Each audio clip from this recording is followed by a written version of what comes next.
It's no surprise that fast channels are gaining popularity. Content is improving, and leaders like Tubi, Pluto, and Roku Channel offer satisfying user experiences. Yeah, and some are getting live sports, like the Roku Channel having NBA's first free channel, NBA Zone, and getting Major League Baseball games. Now that we're nearly halfway through 2024, we thought we'd check in on the fast space and see how it's changing. In January, analysts predicted we'd see new content, more personalization, and an improved user experience as top priorities for the fast streaming space. Another prediction was that we'd see more people start using fast channels as ad-free plans on popular platforms raise their prices, and we've already seen that play out. Fox reported recently that Tubi now has 80 million average monthly users. That's up from 67 million users a year ago. And user engagement on Tubi is up 36% over the same period. That has revenue up 22%. And when you factor in the Super Bowl ad revenue that Fox doesn't have this past quarter compared to Q1 a year ago, that means that ad revenue from Tubi more than made up for that lost Super Bowl ad revenue. Together, Pluto TV, Tubi, and Roku Channel accounted for nearly 4% of total TV use in February 2024. Tubi leads the way, followed by the Roku Channel and Pluto TV. Total ad revenue for fast services is expected to hit $9 billion this year and grow by more than 9% each year. Total global fast revenue is forecasted to hit $17 billion in 2029, which is up from $8 billion in 2023. That gives us some insight into just how profitable fast channels are for media companies. And it gives us reason to think fast services will get more content, more users, and likely more ads. Yeah, another data point worth looking at is Nielsen's latest Gauge report. That shows Tubi with a greater share of TV viewing than Peacock, Max, and Paramount Plus. In fact, the fast service ranks just behind Disney Plus with 1.6% of all streaming TV viewing in March 2024. Overall, streaming now makes up 38.5% of all TV viewing, which is up 12% from a year ago.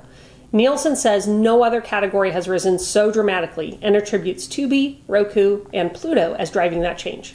Specifically, the report credits the increased cable content on those three leading fast services for the rise in usage. Yeah, and Fox CEO Lachlan Murdoch revealed during a recent earnings call that 90% of Tubi viewing was on demand.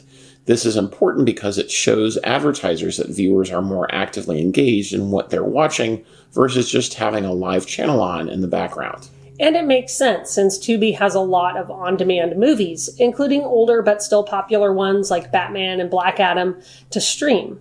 But it also has popular reality TV shows like Hell's Kitchen and Dance Moms, and many seasons of classic TV hits. With content driving usage on fast channels, let's take a closer look at what kind of content is new or coming soon to fast leaders.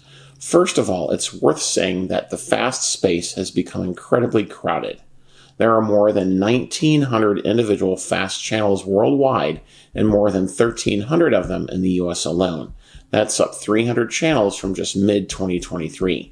The leading fast services have hundreds of channels on them, so while there's lots of choice, there's also lots of opportunity for frustration and wasting time trying to find what you want to watch. Yeah, but a recent Nielsen survey found that 63% of respondents said they are trying fast services to find something new to watch. Enriched metadata will help fast services include details about each piece of content that enable better personalized recommendations and make it easier for people to find what they're looking for. In terms of specific content that's driving people to fast services, sports, news, and cable TV programs are rapidly being added to the leading platforms. The Roku Channel launched a sports experience that provides easy access to live and upcoming sports across the platform and includes a central place to find sports content and easily see where it's available to watch. One of the sports being advertised there is Major League Baseball. While Roku has already made it easier to find MLB games on the platform, it also has become the exclusive broadcaster of MLB Sunday Leadoff. Peacock had held the rights to air 18 live Sunday morning games, but didn't want to pay what MLB was asking for to keep that right. Last year, Roku set a deal to stream Formula E electric motorsport races, and it also offers The Rich Eisen Show and a new original series called Emerald Tailgates. Tubi has also had a sports hub since 2021.